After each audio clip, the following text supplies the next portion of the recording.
نحمده ونصلي ونسلم على رسوله الكريم اما بعد فاعوذ باللہ من الشیطان الرجیم بسم اللہ الرحمن الرحیم قال رسول اللہ صلی اللہ علیہ وآلہ وسلم ان اول الناس بی المتقون حیث کانوا وما کانوا قد صدق نبینا الکریم ان اللہ وملائکتہ یصلون علی النبی یا ایہا الذین آمنوا صلوا علیہ وسلموا تسلیما اللہم صلی علی سیدنا و مولانا محمد وعلی آلہ وصحبہ وبارک وسلم الصلاۃ والسلام علیک یا رسول اللہ وعلی آلک واصحابک یا حبیب اللہ۔ برادران اسلام، رمضان المبارک کا پہلا جمعۃ المبارک ہے اور یہ دن بڑی ہی رحمتوں اور برکتوں والا ہے۔ حضور نبی اکرم صلی اللہ علیہ وآلہ وسلم نے ارشاد فرمایا، رمضان شریف کے ہر دن افطاری کے وقت اللہ تعالیٰ بے شمار گناہگاروں کو بخشش عطا فرماتے ہیں۔ کسی حدیث میں 70,000 کی تعداد آئی ہے، کسی حدیث میں اس سے کم اور بیش کی تعداد آئی ہے۔ بے شمار گناہگاروں کو اللہ تعالیٰ ہر روز افطاری کے وقت بخشش عطا فرماتے ہیں، لیکن جب جمعے کا دن آتا ہے تو پچھلے ہفتے میں جتنے گناہگاروں کو بخشا گیا تھا، پورے ہفتے کے گناہگاروں کی تعداد کے مطابق اللہ تعالیٰ صرف جمعے کو گناہگاروں کو بخشش عطا فرماتے ہیں۔ یعنی جتنے گناہگار پورے ہفتے میں بخشے گئے، اتنے گناہگار صرف جمعے کے دن بخشے جائیں گے۔ اس حدیث پر ایک مناظر عالم نے بڑا پیارا استدلال کرتے ہوئے کہا کہ یہ جو حضور نے ہر روز اتنے گناہگاروں کی بخشش کا اعلان فرمایا اور جمعے کے دن پورے ہفتے سے بڑھ کے گناہگاروں کی بخشش کا اعلان فرمایا، تو دیکھنا پڑے گا کہ یہ وہ مسلمان ہیں کون جن کو بخشش عطا کی جائے گی۔ تو دنیا میں کافی مسلک ہیں، جماعتیں ہیں، لیکن ان کی تعداد تو ایک ہفتے میں ہی پوری ہو جاتی ہے۔ تو ماننا پڑے گا مسلک حق پہ وہی ہیں جن کی تعداد سب سے زیادہ ہے، جو سواد اعظم ہے۔ اس لیے کہ کئی یہ جب عبد الوہاب صاحب کا مسلک شروع ہوا تو ان کا ایک بھانجا تھا، اس کا مناظرہ ہوا ان کے ساتھ۔ اس نے کہا تمہارے پیروکار ہیں چند ہزار، اگر اس حدیث کو دیکھا جائے تو وہ تو ایک دن میں ہی بخشے گئے، تو باقی جو بخشے جائیں گے وہ مسلمان ہیں یا نہیں؟ تمہارے نزدیک تو تم تو باقیوں کو مشرک اور بدعتی کہہ کے دائرہ اسلام سے خارج کر رہے ہو، تو باقی رمضان کے دنوں میں جو بخشے جائیں گے وہ مسلمان ہیں یا نہیں؟ پتا چلا مسلک حق اہل سنت و جماعت یہی سواد اعظم ہے، جو سب سے بڑی جماعت ہے۔ تو ہر روز اللہ رب العزت گناہگاروں کو بخشش عطا فرماتے ہیں، لیکن جمعۃ المبارک کے دن پورے ہفتے سے بڑھ کے رحمتیں برستی ہیں، پورے ہفتے سے بڑھ کے برکتیں اور عنایتیں اور سعادتیں مسلمانوں کو عطا کی جاتی ہیں۔ دعا ہے کہ اللہ تعالیٰ آج ہمیں ان لوگوں میں شامل فرمائے جنہیں آج بخش دیا جائے گا۔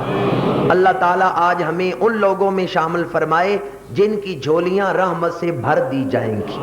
آج کے جمعۃ المبارک پہ اللہ تعالیٰ ہمیں ان خوش نصیبوں میں شامل فرمائے جنہیں اللہ تعالیٰ اور حضور نبی اکرم کی رضا عطا کی جائے گی۔ آمین ثم آمین۔ میں نے آپ احباب کے سامنے جو حدیث پاک تلاوت کرنے کا شرف حاصل کیا ہے، یہ حدیث پاک مشکات شریف میں ہے اور مسند امام احمد میں ہے۔ دو حدیث کی مستند کتابوں میں یہ حدیث پاک موجود ہے، اور آج میں نے آپ کو اس لیے اس حدیث کو منتخب کیا آپ کے سامنے کیونکہ اس حدیث میں عقائد، اعمال، فضائل اور بالخصوص مقصد روزہ کے حوالے سے خاص چیز بیان کی گئی ہے، اس لیے میں نے اس حدیث کو تلاوت کیا۔ اس حدیث کو روایت کرنے والے ہیں معاذ بن جبل۔ حضور نبی اکرم صلی اللہ علیہ وآلہ وسلم نے اپنے صحابی معاذ بن جبل کو یمن کا قاضی بنایا اور انہیں بھیجا یمن کی طرف قاضی بنا کے۔ جب رخصتی کا الوداع ہونے کا وقت آیا تو حضور کی شفقت دیکھیں، اپنے غلام کو الوداع کرنے مدینے سے باہر نکلے ہیں، خود چل کے گئے ہیں غلام کو الوداع کرنے کے لیے۔ اور مدینہ منورہ سے واپسی کے وقت جن زائرین کے دلوں پہ رقت یا آنسوؤں کی ایک کیفیت آنکھوں میں طاری ہوتی ہے، وہ اسی وجہ سے کہ حضور انہیں اس وقت روحانی طور پہ الوداع فرما رہے ہوتے ہیں۔ حضور اپنے غلاموں کو الوداع فرماتے ہیں۔ حضرت معاذ بن جبل کو الوداع کرنے کے لیے حضور مدینہ منورہ سے باہر تشریف لائے، پر کس شان کے ساتھ صحابہ کرام حیران ہو گئے آج حضور کی عاجزی اور انکساری دیکھ کر۔ فرمایا اے معاذ، تم سواری پہ سوار ہو جاؤ اور میں ساتھ پیدل چلوں گا۔ حضرت معاذ عرض کرتے ہیں یا رسول اللہ، میں غلام، آپ سید الانبیاء، میری کیا جرت ہے کہ میں آپ کے سامنے سواری پہ بیٹھوں؟ فرمایا نہیں معاذ، میرا حکم ہے تم سواری پہ بیٹھ جاؤ، تم اللہ کے راستے میں جا رہے ہو، اشاعت اسلام کے لیے جا رہے ہو، دین کی خدمت کے لیے جا رہے ہو۔ میں چاہتا ہوں جس سواری پہ تم بیٹھو اس سواری کے قدموں کی مٹی کچھ میرے کپڑوں پر بھی پڑ جائے۔ یہ عاجزی اور انکساری، یہ تواضع اور یہ للہیت کئی موقعوں پہ آقا علیہ الصلوۃ والسلام نے اس کا اظہار فرمایا۔ مسجد نبوی تعمیر ہو رہی ہے تو حضور خود پتھر اٹھا رہے ہیں۔ صحابہ عرض کرتے ہیں یا رسول اللہ آپ بیٹھیں، ہم جو ہیں ہم پتھر اٹھائیں گے، ہم دیواریں تعمیر کریں گے۔ آپ فرماتے ہیں مجھے بھی ثواب کی ضرورت ہے، مجھے بھی اللہ کے گھر کی مزدوری کرنے دو۔ گویا آقا علیہ الصلوۃ والسلام کی یہ عاجزی اور انکساری کہ آپ نے اپنے آپ کو ممتاز نہ کیا۔ اس حدیث پاک میں آپ نے اپنے صحابی ممتاز جناب معاذ بن جبل کو سواری پہ بٹھایا، خود ساتھ پیدل چلے۔ اور اس صحابی کا جو نام ہے معاذ بن جبل، اس نام سے ہمارے لیے درس محبت شروع ہو جاتا ہے کہ ہم اپنے بچوں کے نام رکھیں تو وہ نام رکھیں جو کبھی حضور کی زبان پر آئے تھے، وہ نام ہم اپنے بچوں کے رکھیں جو کبھی حضور کی زبان پر آئے تھے۔ جناب عبد الرحمن جامی کہتے ہیں کاش سگت کوئے تورا نام جامی بودے کہ بر زبانت آمد گاہے گاہے۔ یا رسول اللہ کاش آپ کی گلی کے کسی کتے کا نام جامی ہوتا، آپ اسے بلاتے، کسی بہانے میرا نام آپ کے ہونٹوں پہ آ جاتا۔ تو آج ہمیں چاہیے ہم اپنے بچوں کے نام رکھنے کے لیے سب سے پہلے یہ دیکھیں کہ ہم اسلامی تشخص کے مطابق نام رکھیں۔ عیسائی نام رکھتے ہیں تو جانوروں کے ناموں پر، یہودی نام رکھتے ہیں تو جانوروں کے ناموں پر، درختوں کے ناموں پر، پہاڑوں کے ناموں پر، جھاڑیوں کے ناموں پر، منظروں کے ناموں پر وہ اپنے بچوں کے نام رکھتے ہیں۔ سلامتی کونسل کے ایک سابقہ رکن کا نام تھا بچ، گویا وہ جانوروں کے ناموں پر اپنے بچوں کے نام رکھتے ہیں۔ لیکن مسلمانوں کی جو امتیاز اور جو شرف حاصل ہے، جو سعادت حاصل ہے کہ مسلمانوں کے نام یا خدا سے نسبت رکھتے ہیں یا مصطفیٰ سے نسبت رکھتے ہیں۔ ایک بزرگ سکول کے قریب سے گزر رہے ہیں اور پہلے جو ماسٹر تھے وہ رول نمبر نہیں بولتے تھے، بچوں کے نام لے کے حاضری لگاتے تھے۔ ایک بزرگ سکول کے قریب سے گزر رہے ہیں، دیوار کے باہر وہ ادب کے ساتھ کھڑے ہو گئے۔ ایک مسافر پاس سے گزرا، اس نے کہا جناب یہ سکول ہے، یہ مسجد نہیں ہے، یہ کوئی خانقاہ نہیں ہے، آپ ادب سے کیوں کھڑے ہیں؟